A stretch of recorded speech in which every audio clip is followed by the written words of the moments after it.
Hello and welcome to a brand new episode. My name is Pat Carrick. And I'm David Mayer. And this is the show where we have no choice but to drive 100 miles to the closest cinema to watch the latest movies so we can help you decide whether it's worth the drive.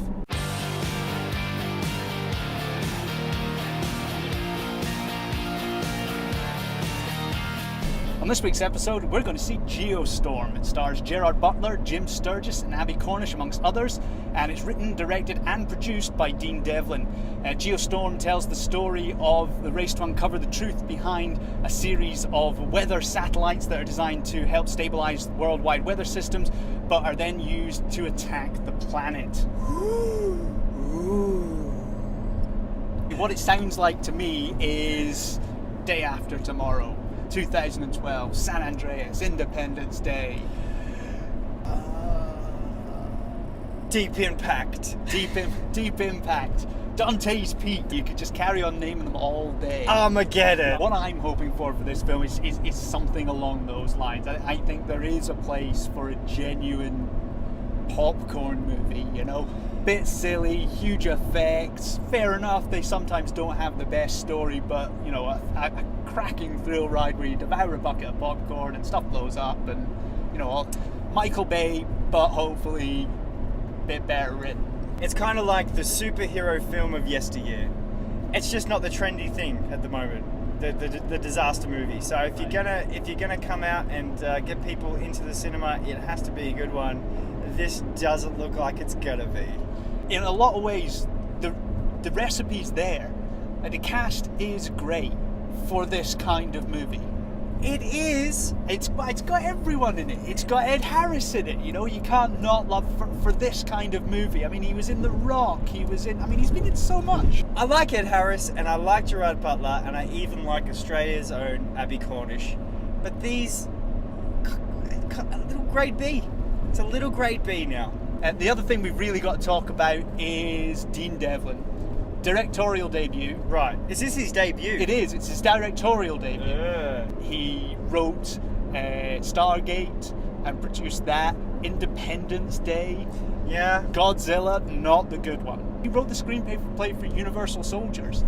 So it really does tick all the boxes for that kind of classic mid-90s action disaster flick. And I genuinely believe, obviously with, you know, updated for modern times, a bit of the fantastic modern graphics we've come to expect, there is a place for that kind of, I mean, some people say formulaic or cookie cutter movie, but you know what? Sit back, relax, switch your mind off, and just watch stuff happen and enjoy it. And that's exactly what I plan to do. I don't want to be a negative Nancy, and I'm very much appreciating your optimism. But I understand that this film was meant to be released much earlier in the year, perhaps even in 2016, and was delayed, and that's never a good sign. I'm not feeling like this is going to be a great movie, but this is what we do, people. We drive all this way so we can help you decide whether it is or not. I'm going in with an open mind, but my expectations down low. But if it can entertain me, I will be impressed. All right, we made it here again. For the third time in a row, the girls at the ticketing booth are going to think we're weird. They are. They're going to have seen us a fair few times Here are these in nerds the last again. couple of These nerds are back. Yeah. But we're safe. And once again, we are live and we are going to see Geostorm. So bear with us and we'll be right back with you with a review.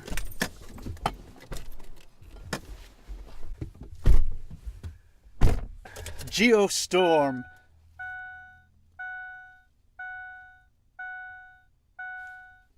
Initial thoughts, Pat. It was all right. Let me start by saying a few people have asked already from earlier videos, do we talk about the movie before we get in the car?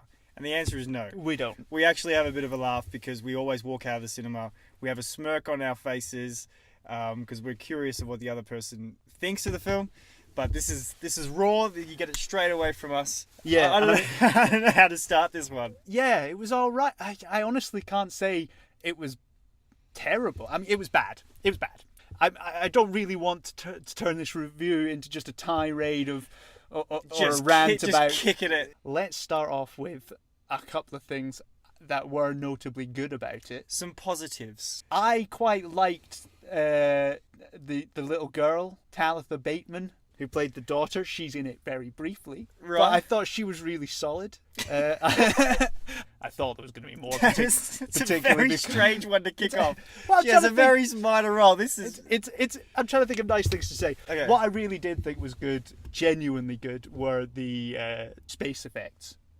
You know what? I was going to start that off too. Just going into it, I thought there would be some CGI problems, things that would take me out of the movie constantly because the CGI was so bad. But especially up in space, in the space station and the satellites and everything like that, I thought that was awesome. Not just the look as well, but the inventiveness and the imagination of the space station and the satellites and this thing that they have constructed to control the weather. All of it I thought was actually really cool and quite fun sci-fi. I have to say though, although the space stuff was really good, the visual effects in general, particularly the weather effects, were quite awful. I mean, would you agree with that? I'm conflicted because I came into it with expectations very low and I was actually pleasantly surprised in a lot of ways. The CGI was certainly one of them. The land stuff was not as good, but I wouldn't go as far to say it was terrible. It was just...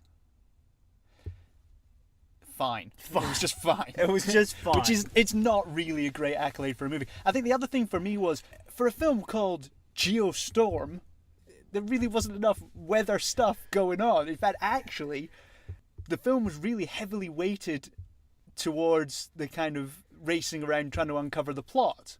I would not disagree with that. But I actually found that all right. Yeah, it was, I mean, it was fine, but it wasn't destruction do you need?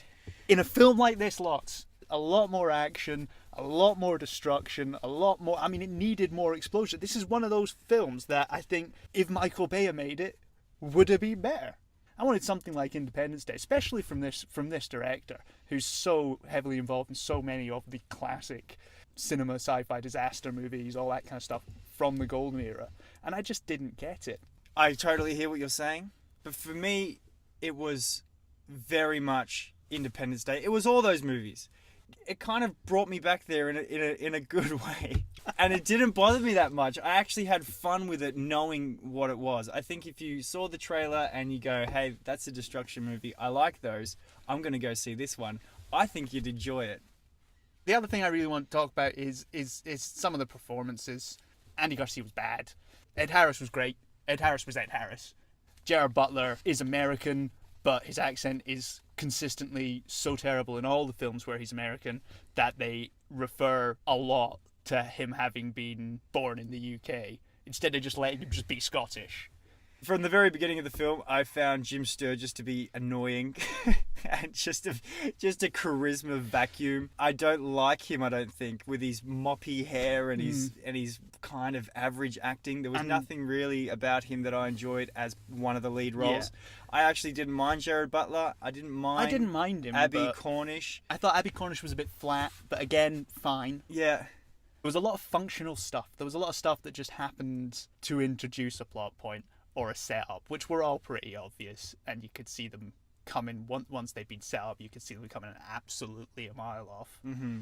The conflict I had throughout this movie was that I found so many opportunities to kick it, but I kind of had fun with that. This generic thing happened, and then this generic thing happened, to a point where I was laughing about it and just going, if that was what they were going for, they nailed it. I mean, yeah, I agree with you. Okay, so I think we're kind of getting to that time now. It's time to do the scores. What we do at Worth the Drive is we drive 100 miles to get to the cinema. Basically, that's how we score a film. We score it out of 100. For me, I wanted to be able to tell you that, although it's not a great film and I maybe wasn't going to give it a great score, it's the kind of film you have to see in the cinema because of the effects, because of the soundtrack, because of all of those things that you love from a disaster movie. And I didn't really get that. And I thought there were a few things that were glaringly obvious issues with this film. I honestly can't really offer more than about a 35, I think, is probably my top score for Geostorm. My turn. I walked out of there kind of entertained, but also just kind of giggly in the sense of how many cliches they actually pulled out of their hat, so to speak. It's not a good film. It's not great, but it's entertaining. And as a destruction movie goes, I don't see it being any better or any worse than some of what maybe your favorites were back in the 90s. If you like destruction movies and you've got a bunch of mates and you all know the cliches, go to the cinema and watch it and have a laugh. I have to give it a score. You have to give it a score. I'm going to give it 50. I'm going to cut it right down the middle just because I'm so conflicted. If you go in with your expectations really low like I did, you'll enjoy it. 50 out of 100 for me.